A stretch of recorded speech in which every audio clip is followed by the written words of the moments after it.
At dinner, my dad said it, like it was obvious you got lucky. Only idiots pay you for what you do. So I looked at him and said, you still have a roof over your head. Thanks to those idiots. I grew up in a small Midwestern town, the kind where success means making manager at the local factory or marrying someone whose dad owns a car dealership. Population 8,000, but somehow still had 15 churches. Our house was this faded blue split level on the edge of town. Not terrible, but nothing special. Dad bragged about buying it for $65,000 back in the day, like he'd pulled off some genius investment. My dad, Tom, worked construction his whole life, complaining about his back pain every night while downing Bud Lights and watching Fox News. Classic tough guy act, all back in my day stories, and kids these days are soft nonsense. He'd work all summer, then get laid off every winter, and those months were hell at home. Mom Sandra was a part-time receptionist at a dentist's office who spent most of her time gossiping with the neighbors and watching those medical dramas where everyone's sleeping with each other between surgeries. My younger sister, Amy, dropped out of community college twice. She always had some new passion she needed money for. First, it was photography. Bought her a $2,000 camera she used twice. Then massage therapy, paid for classes she quit after 2 months. Then some MLM skincare nonsense. Invested $3,000 in products still sitting in our parents' garage. She's 28 now and still finds a way to blame everyone else for her failures. I also had an older brother, Mike, who was the golden child athlete until he blew out his knee senior year.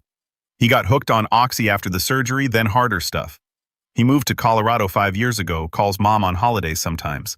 He's the only one I don't blame for anything, just a guy who got dealt a bad hand and is trying to sort himself out. Me.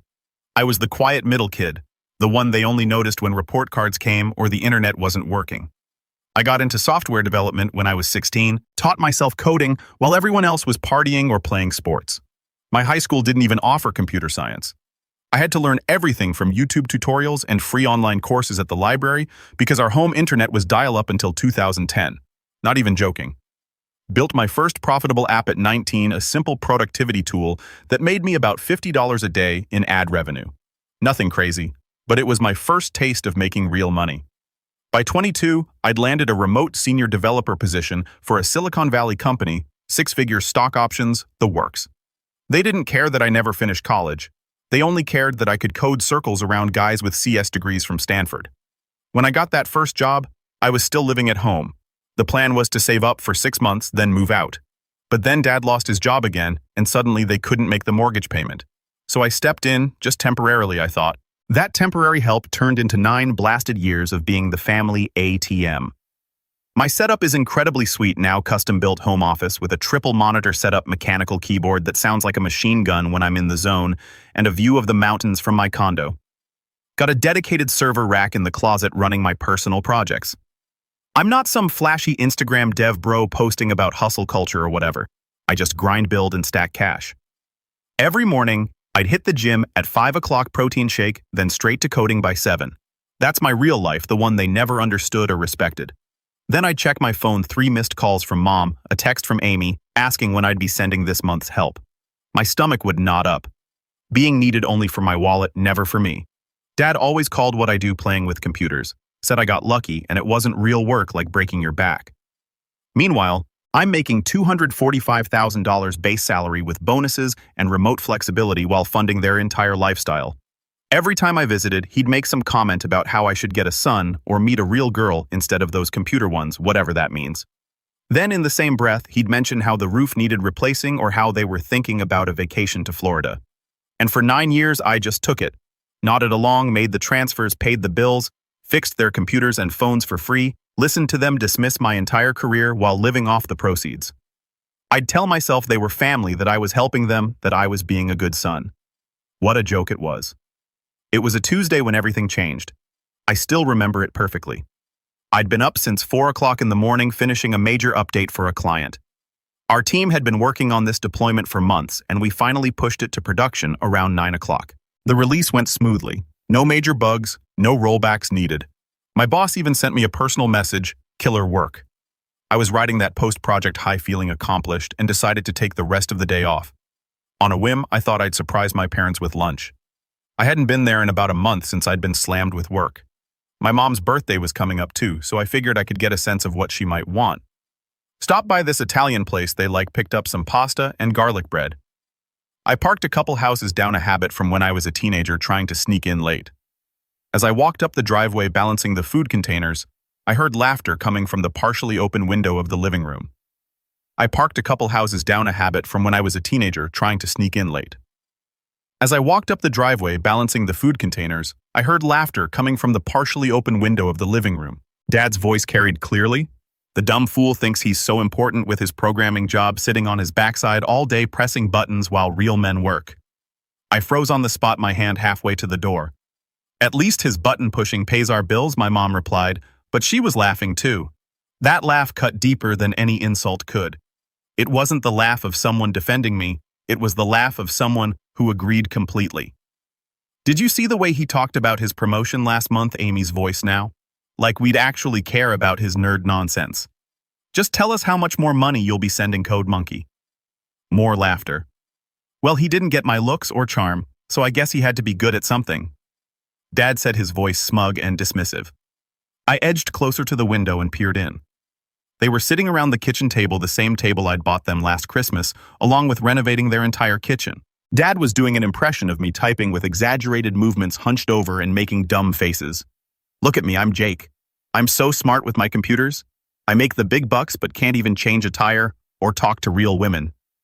My sister was literally crying with laughter while Mom wiped tears from her eyes. Remember when he tried to explain his job at Thanksgiving and Uncle Bill just kept asking if he worked for the Geek Squad? Amy wheezed. Then Jake got all serious like, no, I'm a senior software architect. What the heck does that even mean? Dad mocked, making air quotes.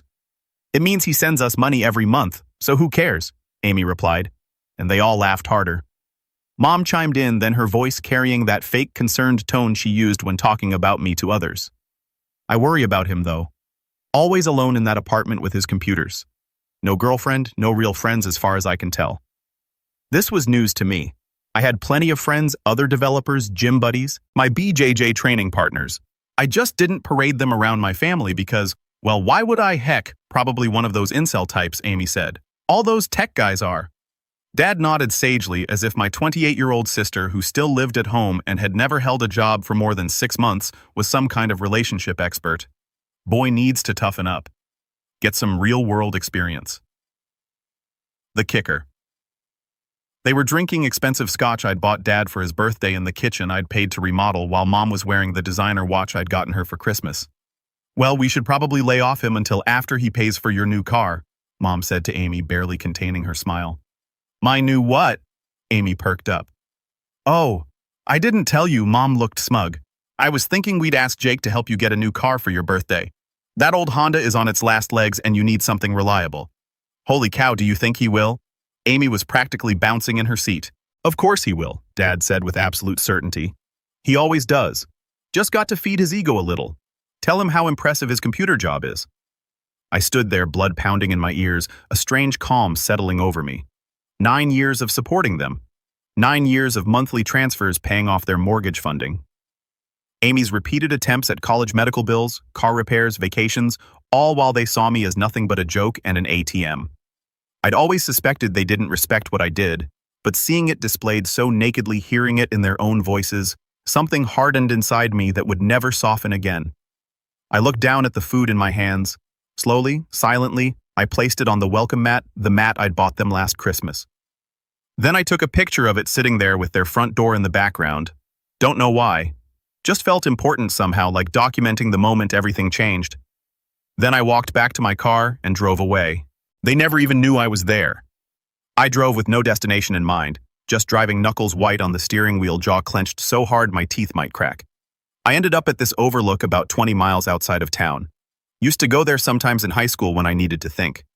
I sat on the hood of my car, staring out at the valley below, replaying their words in my head, the casual cruelty, the entitlement, the absolute certainty that I would continue to fund their lives while they mocked me behind my back. My phone buzzed. Mom, Jake, honey? When can we expect this month's money? Dad and I are thinking about that cruise to Alaska we talked about. Also, Amy needs first and last month's rent for her new apartment. I actually laughed out loud. The timing. Not even asking, expecting, demanding really. The entitlement sliced through me like a blade. What had I been to them all these years? Just a resource to be tapped whenever needed, while being laughed at behind my back 9 years. Almost a decade of my life funding theirs. All those nights I worked until 3 o'clock in the morning to meet deadlines while they complained I didn't visit enough. The promotions I earned through pure skill and grind while they dismissed my entire career as getting lucky. I'd paid off their mortgage 3 years ago, $112,000 remaining on the principal. Bought them a new roof, $22,000. New kitchen, $35,000. Helped Amy with her apartment deposits at least 4 times $12,000 total. Never got any of those back. Paid for her community college attempts, $18,000. Medical bills when dad needed back surgery, $47,000. Mom's car, $28,000. Christmas and birthday gifts that got more expensive every year because nothing was ever quite good enough. All told, probably close to $500,000 over 9 years, not counting the monthly allowance I sent them. $500,000. Could have bought a vacation home with that. Could have invested it and retired early. Instead, I'd handed it over to people who sat around a table calling me a code monkey while drinking my scotch. Something shifted inside me, a resolve hardening like steel being forged. No more. I pulled over at a rest stop, took out my laptop, and connected to the hotspot. I opened my banking app and stared at the shared family account, $112,000. My money. All of it. I'd been building this emergency fund for years, partly for them, partly because I was planning to help Amy with a house down payment eventually. Well, joke's on me. I transferred every cent to my private account, then closed the shared account permanently. Next, I blocked their numbers, all of them. Removed them from all my social media, changed my email, set up auto-forwarding for any messages from their addresses to go straight to trash. I went through my credit cards checking for any recurring payments related to them, found several Dad's fishing magazine subscription, Mom's streaming services, Amy's Spotify premium, their cell phone bill, canceled every single one. I checked insurance policies. My name was on their homeowner insurance as a co-signer to get them a better rate. Called the company, had myself removed, same with their car insurance. Complete digital and financial amputation. I stayed there in that rest stop parking lot for 3 hours, methodically cutting every tie, every connection, every way they could reach me or my money. It felt surgical, precise, like excising a tumor. Then I drove to my condo, walked in, poured myself 2 fingers of bourbon, and for the first time in years, felt something close to peace. The storm would come, I knew that. But in this moment of clarity, I finally understood what had been missing. I didn't need their approval. I never had. They needed my money, not the other way around. I spent the rest of the day setting up new security for my building. No more surprise visits.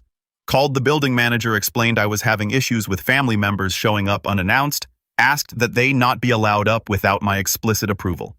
He understood immediately, said it happened more often than I'd think. I was done being the family piggy bank. That night, I slept better than I had in years, like some weight had been lifted off my chest. I woke up the next morning actually feeling light-free. I went to work like normal, crushed my tasks, didn't check my phone for messages I knew would be piling up. Just focused on my code, my projects, my life. For the first time in nearly a decade, I wasn't carrying 3 extra people on my back. The storm hit exactly as expected. 3 days of constant attempts to reach me. Calls from blocked numbers, emails from new addresses, even a message through my company's website, contact form. Jake, honey, is something wrong with your phone? We've been trying to reach you for days. Jake, what's going on? Amy needs her rent money by Friday. Son, call your mother. She's worried sick. The credit card was declined when I tried to buy groceries. Call me ASAP. Jake, this isn't funny anymore. We're really worried about you. I ignored every single one. On day 4, they escalated. Mom called my boss. How she got his number, I'll never know. Claimed there was a family emergency and they needed to reach me immediately. Thankfully, my boss is cool. He just forwarded me her message and asked if everything was okay. I told him the truth, family drama, nothing serious, handling it my way. He just said, got it, and never mentioned it again. Then they started calling my friends, the few they knew about anyway. Old high school buddies I barely talk to anymore. A cousin I was close with, my gym partner. Again, no idea how they got his number. All with the same story, medical emergency, can't reach me, desperately worried. One by one, these people texted me asking what was going on. One by one, I explained briefly without drama. Family issues, nothing serious, taking some space. On the 4th day, the buzzer to my condo rang. I checked the security camera to see my dad standing there, face already red with anger. Sir, there's a man claiming to be your father here. He seems agitated. Should I allow him up? The concierge called. My heart hammered against my ribs, but I refused to hide. Send him up. The minutes waiting felt like hours. I paced my living room, adrenaline spiking. For a moment, I felt like that kid again, the one who got yelled at for spending too much time on the computer instead of helping with yard work. The one who was never quite good enough, never quite man enough for Thomas Winters. But I wasn't that kid anymore. I was a 31-year-old man who paid his own way, who had built something from nothing, who didn't need anyone's approval or support. Then came the knock. 3 hard, angry raps. I opened the door, standing at my full 6'2" shoulders, back arms crossed over my chest. Gone was the apologetic son always trying to please.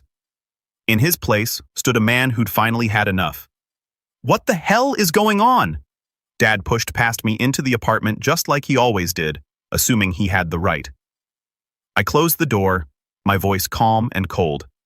Hello to you too. Your mother is worried sick. Your accounts are closed. You're not answering calls. What's this about? I heard you.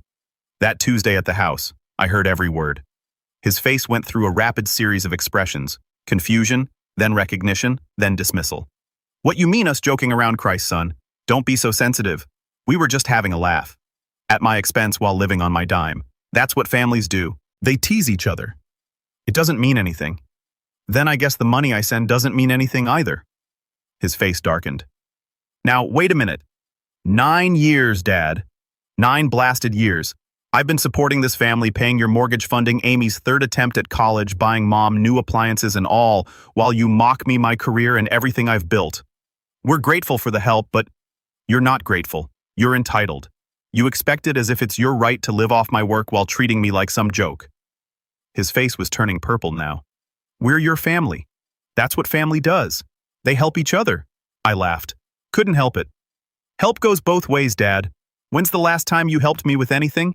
When's the last time any of you even asked about my work without your eyes glazing over, waiting for me to shut up so you could ask for money?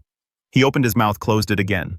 No answer. I heard you planning to ask me to buy Amy a new car after everything I've already given her.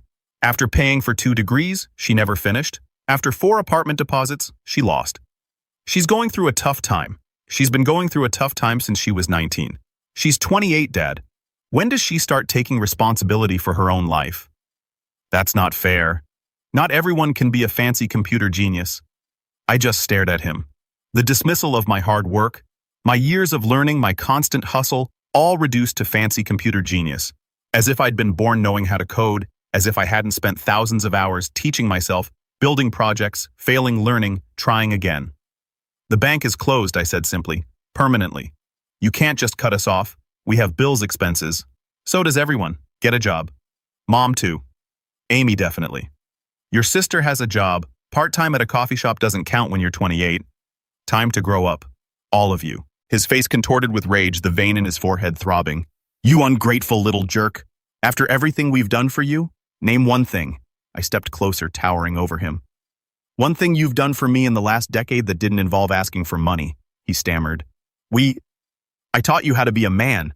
I actually laughed in his face. Is that what you think you did? You taught me that real men break their backs for minimum wage instead of using their brains. That real men drink beer and complain instead of solving problems. That real men leech off their kids instead of building something for themselves. He took a step back, genuinely shocked. I don't think anyone had ever spoken to him like this before. Get out of my house. This isn't over, he hissed, backing toward the door. Family is everything, Jake. You'll regret this. No, self-respect is everything. I just wish I'd learned that sooner. The door slammed hard enough to rattle the walls. I stood motionless in the sudden quiet, waiting for the guilt to come crashing down. It didn't. Instead, a strange lightness filled my chest, like putting down a heavy weight I'd carried for years, without realizing how much it had been crushing me. I sat down on my couch, the confrontation replaying in my mind. For the first time in my adult life, I'd stood up to my father, looked him in the eye as an equal. No, as someone who had surpassed him in every way that mattered. And I hadn't backed down. My phone buzzed with texts from Mom. Your father just came home. He's furious. What did you say to him? How could you treat him this way after everything he's done for you? Delete. Block the new number. Another buzz. This is Amy. WTF. Jake. Dad says you're cutting us off. Is this some kind of joke? Delete. Block. I turned off my phone, poured another bourbon, and put on some music. Tomorrow would bring more drama, more attempts to manipulate me, more guilt trips and anger. But tonight I was free. A month passed, then 2, then 6. I threw myself into work, picked up Muay Thai training 3 nights a week, something I'd always wanted to try, but never had time for because I was too busy dealing with family drama. Started dating again, met a cool programmer named Caitlin who worked for a competitor company. We clicked immediately, same dark humor, same work ethic, same boundaries with toxic family members. Bought a motorcycle I'd always wanted but had put off because the money always seemed to disappear into the family account. Nothing crazy, just a used Triumph Bonneville that I could work on in my spare time. Started taking weekend rides up to the mountains, discovering tiny towns and roads I never knew existed. My life was mine again. My money was mine again. My time was mine again. The attempts to contact me continued but grew less frequent. Mom tried different tactics: guilt, concern, anger. Amy was more direct, just demanding money for various emergencies, broken car, medical bills, rent. Dad didn't reach out at all. Too proud, I guessed. I didn't respond to any of it. The guilt faded faster than I expected. Each time I thought about breaking my silence, I remembered sitting on their driveway hearing them laugh at me while drinking my scotch. Remembered 9 years of disrespect and entitlement. Remembered the look on my father's face when I finally stood up to him. Not hurt, not sad, but angry that his cash cow had finally stopped giving milk.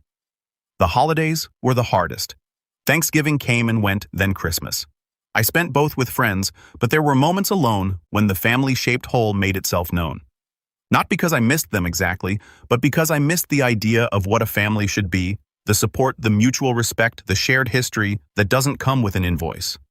By the 9-month mark, I'd gotten a major promotion, executive level, the kind of position that came with serious stock options and decision-making power. I was managing a team of 15 developers leading projects that actually made a difference. I bought a house, a real house with a garage for projects and a yard for the German Shepherd I adopted. Named him Rex. He'd been a rescue 3 years old, abandoned by a family that moved away and left him behind. We understood each other. I set up a proper workshop in the garage, started building furniture on weekends. Nothing fancy, just simple, solid pieces, tables, bookshelves, a bed frame. Working with my hands the way my father had always insisted real men should, but on my terms for my enjoyment, not out of necessity. For the first time in my adult life, my money was going toward my future, not paying for my family's past mistakes. I also started quietly donating to causes I cared about, coding boot camps for underprivileged kids, animal shelters, veterans, programs. Nothing that would get my name in the paper, just direct support for people who actually needed and appreciated it. Sometimes I'd look around at my life, the house I owned outright, the career I'd built from nothing, the dog sleeping at my feet, the girlfriend who respected my work and boundaries, and feel a sense of peace I'd never known before. I hadn't spoken to my family in almost a year, and I was thriving. It was almost exactly 1 year after I cut them off when I got the email. It came to my work address, which I rarely checked personally since my assistant handled it. Subject: financial information regarding Thomas Winters. Thomas Winters. My dad. The email was from a law firm representing a construction equipment rental company. They were seeking information about my father's assets in relation to an outstanding judgment against him. Curious despite myself, I called the number in the signature. "This is Jake Winters, returning your call about Thomas Winters." "Ah, Mr. Winters, thank you for getting back to us. As I mentioned in my email, we represent Highland Equipment Rentals in relation to an unpaid debt owed by Thomas Winters. Our records show that you have made substantial payments to Mr. Winters over the past several years, and we're trying to establish his current financial situation." "I haven't made any payments to my father in approximately 1 year," I said, keeping my voice neutral. "We're not in contact." "What's this about?" The lawyer hesitated, then apparently decided I was worth talking to. "Your father started a construction company about 10 months ago, Winter Construction LLC. He rented a significant amount of equipment from our client, failed to pay, and then damaged several pieces before returning them. The court has awarded our client damages of $887,000, but we've been unable to collect. 10 months ago, right after I cut him off. Interesting timing. I have no knowledge of my father's business ventures," I said truthfully. "And as I mentioned, we haven't been in contact for about a year." "I see. Our investigation of your father's finances showed regular large transfers from your accounts to his over a period of several years. We were hoping those might still be occurring, as Mr. Winters appears to have no significant assets of his own. Those transfers stopped permanently a year ago. I have no financial connection to my father anymore. Understood." Thank you for your time, Mr. Winters. After hanging up, I sat back in my chair, an unexpected laugh escaping me. The irony was too perfect. Dad had always criticized my career choice, my work ethic, my easy money, and now he tried to prove himself by starting a business and crashed and burned spectacularly. My curiosity piqued. I did something I hadn't done in a year. I Googled my family. Nothing about Mom or Amy, but Dad's name pulled up several results, a business license filing a local newspaper article about new businesses in the area, and then, something more recent, a court docket. I clicked on it. Case after case, small claims, civil suits, mechanics liens, all against Winter Construction, LLC, and Thomas Winters personally. Apparently, Dad had taken out loans, rented equipment, hired workers, and taken deposits for jobs, then failed to complete the work, damaged equipment, and left a trail of angry customers and creditors in his wake, all in less than a year. 2 weeks later, I received another email. This one from my mother, sent to every address she could find for me, including my work email and even my gaming accounts. Jake, I know you're still angry with us, and maybe we deserve it, but things have gotten very bad here. Your father's business failed, and we're going to lose the house. The bank is foreclosing next month. Amy moved back home because she couldn't afford her rent. We have nowhere else to turn. Please, if you ever loved us at all, we need your help. Just this once. At the bottom was a GoFundMe link. I clicked it out of curiosity. Help the Winters family save their home. $342 raised of $180,000 goal. The description was a masterpiece of selective truth, medical issues, bad luck, economic downturn. Not a word about the mismanaged business, the wasted opportunities, or the years they'd lived off my income while mocking my career. The comment section was illuminating. A few sympathetic messages from distant relatives and church friends, but also this: Tom Winters took a $5,000 deposit to remodel my kitchen, demolished everything, then disappeared. Now my family has been cooking on a hot plate for 3 months. Scam. And this man owes my brother $88,000 in unpaid wages. He hired him for construction work, then claimed he didn't have the money to pay him. Now he's begging online. Disgusting. I closed the tab without donating. Then on a whim, I searched my dad's name online again, this time adding news to the search. There he was in a local news article from 3 weeks earlier. The headline, "Local Contractor Faces Fraud Allegations." According to the article, Dad had taken deposits for renovation jobs, started demolition, then abandoned the projects when he ran out of money, leaving several local families with partially destroyed homes. The article included a quote from him. "My son is a successful tech executive. He'll make this right." My name dragged into his mess, still expecting me to clean up after him even after a year of silence. I was seething. The absolute nerve of him to fail so spectacularly through his own arrogance and mismanagement, then publicly volunteer my money to fix it. My phone rang. Unknown number. Against my better judgment, I answered. Jake, don't hang up, it's Amy." My sister's voice sounded different, strained, desperate. "What do you want, Amy? I know you've seen the GoFundMe. I know you're still mad about whatever you're mad about, but this is serious. They're going to arrest Dad if we don't pay back at least some of the money. Mom's having panic attacks. We're going to be homeless in 3 weeks. That sounds like a series of consequences for Dad's actions. How can you be so cold? We're family. Family respects each other. Family doesn't mock each other behind their backs. Family doesn't take and take for years and then expect more. That was just stupid joking around. Everyone vents about family. While living entirely on my dime. No, Amy. That's not how it works. She started crying, the same crying she used to do when she wanted a new car or tuition for another degree she'd never finish. So you're just going to let them go to jail. Let us be homeless. Is that who you are now? I took a deep breath.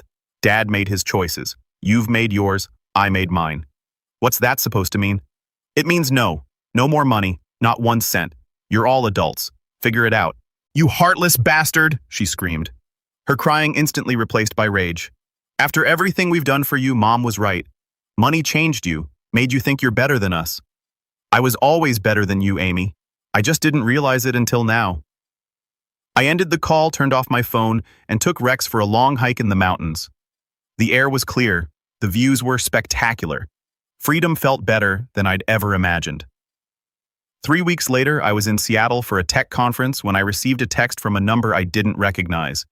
It's Mom. New phone. Emergency. Please call. Against my better judgment, I called. Jake? Her voice sounded small, broken in a way I'd never heard before. What is it? Your father, he's in jail. Fraud charges. They're saying 3 to 5 years. I said nothing. We lost the house yesterday. The bank took everything. Amy and I are staying at a motel, but we only have enough for 3 more nights. Still silence from me. Jake, please. I know we hurt you. I know we took you for granted. But we have nowhere else to turn. What about all your friends? The neighbors you've known for decades? Dad's buddies from work, they've all turned against us because of the fraud stuff. The Hendersons lost their life savings because of your father's business. The Miller's kitchen is still torn apart. No one will help us. Jesus Christ, it was even worse than I thought. That's not my problem, Mom. How can you say that we're your family? Family doesn't treat each other the way you treated me. It was just teasing.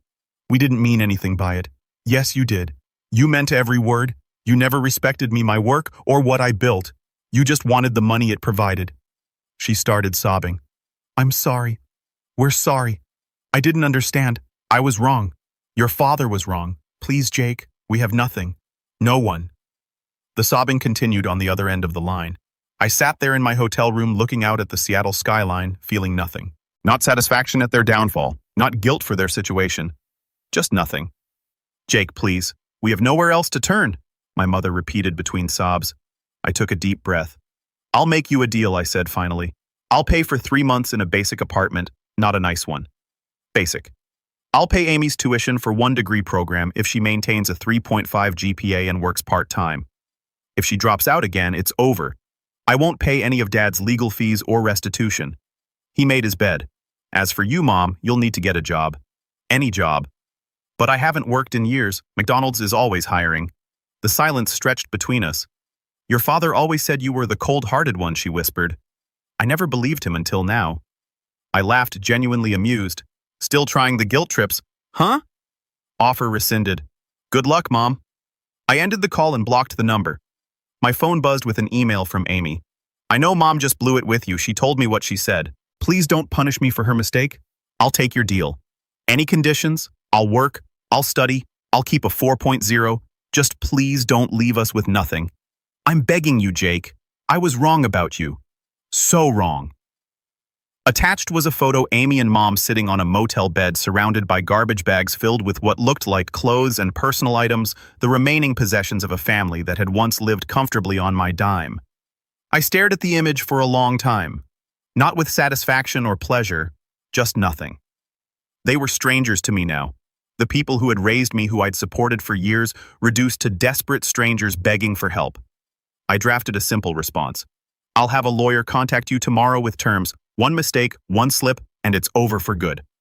I had my attorney draft a contract, an actual legal contract with specific conditions, a small 2-bedroom apartment paid directly to the landlord, tuition paid directly to the school, a modest monthly stipend for groceries and essentials administered through a prepaid card that I could monitor and cut off instantly if needed. Amy would provide proof of employment and school attendance monthly. Mom would show proof of job applications, then employment. Everything is documented. Everything is conditional. Nothing in their control. Dad wasn't included. He could serve his time and figure out his own life afterward. When they signed the papers, my lawyer reported that my mother cried. Not from gratitude, he thought, but from humiliation. Having to sign a contract to receive help from her son, having to prove she deserved it. Good. Maybe that feeling, that burn of humiliation, that loss of entitled expectation, would finally teach her what I'd been feeling for 9 years. 6 months later, Amy was actually doing well in school. Computer science, ironically enough. Turns out she had some aptitude for it when she actually applied herself. Mom was working reception at a dental office, the same job she'd had years ago, but had quit because working was too stressful. I never visited them. Never called. All communication went through my lawyer or via email, clinical, detached, businesslike. Sometimes I felt a twinge of something. Not quite guilt, not quite nostalgia, just acknowledgement of what was lost. But then I'd remember their laughter at my expense, and the feeling would pass. Dad wrote me 1 letter from prison. I had my assistant scan it and email it to me. Son, I know I messed up. Not just with the business, but with you. I was jealous. You made it look so easy making all that money while I struggled my whole life. I should have been proud, but instead I was bitter. I hope someday you can forgive me, but I understand if you don't. I read it once, then deleted it. Maybe someday I'd be ready to engage with that. But not now. Not yet.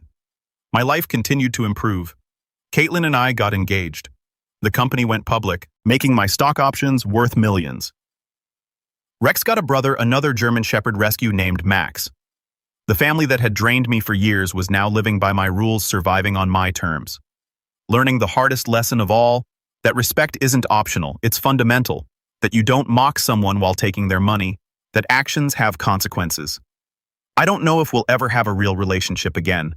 Some bridges stay burned. But I do know this, I'll never again let anyone use me as an ATM, never again fund my own disrespect, never again put my life on hold to clean up someone else's mess. That man is gone. In his place stands someone stronger, someone who finally understands that real family, whether blood or chosen, lifts you up instead of dragging you down.